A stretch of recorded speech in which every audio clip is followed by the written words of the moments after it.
आज का ऋषि चिंतन कठिनाइयों का भी स्वागत करें। हम व्यर्थ ही दुखों में रोते हैं, अपने भाग्य या ईश्वर को कोसते हैं।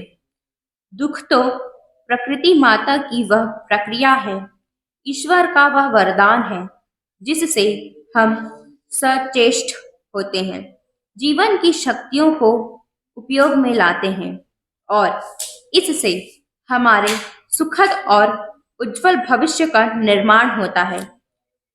सुख को हम प्यार करते हैं किंतु दुख में रोते हैं, चिंता शोक में डूब जाते हैं।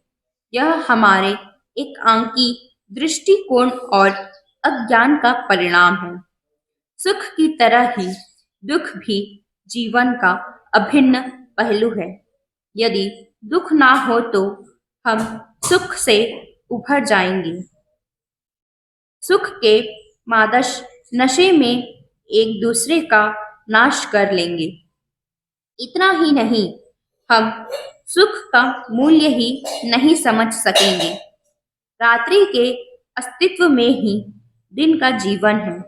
रात्रि ना हो तो दिन महत्वहीन हो जाएगा।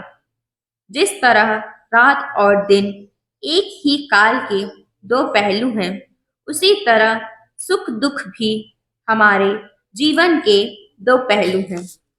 जिस तरह रात के बाद दिन और दिन के बाद रात आती है, उसी तरह दुख के बाद सुख और सुख के बाद दुख का क्रम चलता ही रहता है।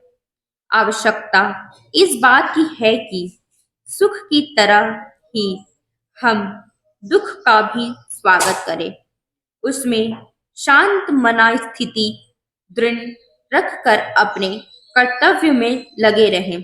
स्मरण रखिए, जीवन के शाश्वत मूल्यों को समझ लेने पर, कर्तव्य में जुट जाने पर कठिनाइयां दुख का नाम कोई वस्तु शेष नहीं रहती। अखंड ज्योति जनवरी 1964 पृष्ठ क्रमांक 18। बोलिए परम पूज्य गुरुदेव की जय।